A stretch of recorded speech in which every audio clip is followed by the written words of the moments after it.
নমস্কার, বং test with Lakshmi পেঁচায় আপনাদের সকলকে স্বাগত। আজ আমরা আপনাদের জন্য নিয়ে এসেছি একটা সুন্দর সুস্বাদু রেসিপি, গ্রাম্য হাঁসের তরকারি। এর জন্য আমরা প্রথমে মশলাগুলোকে চপিং করে নেব। আমরা প্রথমে পেঁয়াজগুলোকে চপিং করে নিয়েছি, এরপর আদা এবং ধীরে ধীরে কাঁচা লঙ্কা, রসুন সবই ধীরে ধীরে আমরা চপিং করে নেব।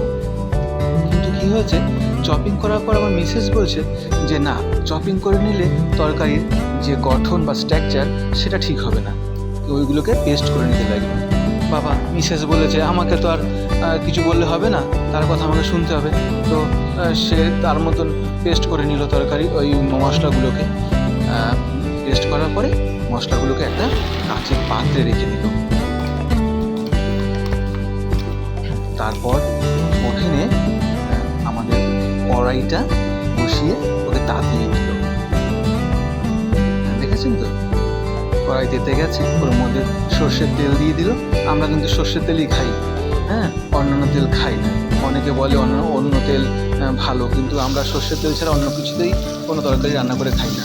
যে ডিমগুলো তেলের মধ্যে পড়ে গেছে, ডিমগুলো ভেজে নিতে লাগবে। হ্যাঁ, ডিমগুলো খুব ভাজবেন না, ডিমগুলো অল্প ভাজবেন। ডিমগুলো বেশি ভাজলে কী হয়, ওর আউটার সাইডটা একটু রাবার টাইপ হয়ে যাবে, শক্ত হয়ে যায়। যাই হোক, ভাজা হয়ে গেছে ডিম, এবার তুলে নেব। ওই তেলের মধ্যে আমরা কী করবো, ওই তেলের মধ্যে আমরা আলু ভেজে নেব। হ্যাঁ, আলু, ডিমের তরকারিতে আলু। আমরা বাঙালি মানুষ, ডিমের তরকারি হোক, মাছের তরকারি হোক, মাংস হোক, আলু না দিলে চলে। আমরা আলুও দিয়ে ডিম রান্না করি। হ্যাঁ, আপনারাও করে দেখবেন, ভালোই লাগে। যাই হোক, আলুও ভাজা হয়ে গেছে, তুলে নেওয়া হলো। তারপরে সেই তেলের ভিতরেই কয়েকটা তেজপাতা এবং জিরে ফোড়ন দিয়ে একটু তেলটাকে সাঁতলে নেওয়া হলো। তারপরে কি করতে হবে, তারপরে ওই যে পেঁয়াজ, আদা, রসুন, লঙ্কা বাটা, ওটাকে ওই তেলের মধ্যে দিয়ে একটু কষিয়ে নেব।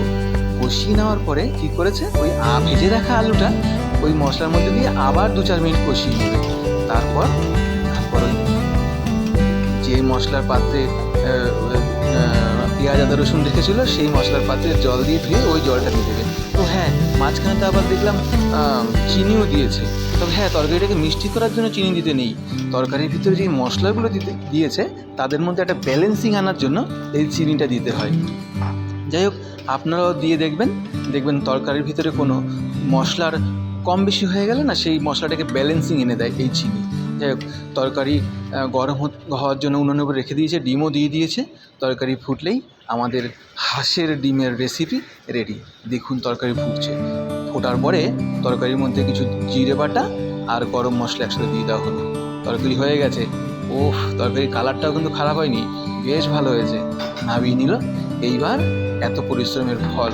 হ্যাঁ, কী করতে হবে, আমাকে খেতে দেবে। আমার আবার ডিউটি আছে, আমাকে তাই তাড়াতাড়ি খেতে দিয়েছে। আমি একাই খেয়ে নিয়েছি। তার জন্য আবার কতটা ভাত দিয়েছে, আমাকে আবার তাড়াতাড়ি খেতেও লাগবে।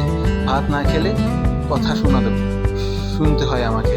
হ্যাঁ, এতগুলো ভাত দিয়েছে, তাই খেতে লাগবে। যাই হোক, অনেক পরিশ্রম করেছে, আমাকে খেতে হবে।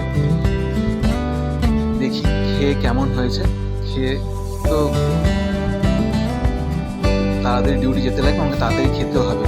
হ্যাঁ, খেতে খারাপ হয়নি, বেশ সুন্দর হয়েছে, বোঝাই যাচ্ছে আপনি এক্সপ্রেশনে। হ্যাঁ, আমার কিন্তু বেশ ভালো লেগেছে খেতে।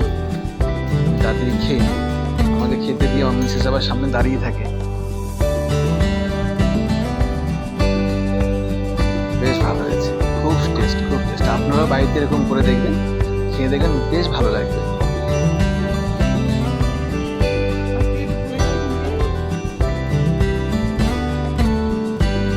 ছেলেটা যে আমার সাথে একটু খেয়ে নেবে, ওই ছেলে চলে এসেছে ছেলে। হ্যাঁ, ও মা ডেকেছে, চলে এসেছে, এখন আমার কাছ থেকে খাবে, একটু খেয়ে আবার পালিয়ে যাবে। দেখো, হ্যাঁ, উল্টোভাবে খাওয়ানো যায়, তাই খাবে। যাই হোক, ও একটুখানি, ও বাবা, ও বলছে মানে খুব টেস্টি হয়েছে।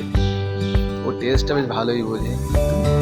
একটু কোনো তরকারিতে একটু বিস্বাদ হলে ও কিন্তু খেতেই চায় না। এটা বলেছে ভালো হয়েছে মানে ভালো হয়েছে। এত পরিশ্রম করে যে রান্না করেছে, তাকে না দেখালে কিন্তু আমাদের ভিডিওটা অসম্পূর্ণ থেকে যায়। সে হলো আমার গৃহিণী লক্ষ্মী পেঁচা।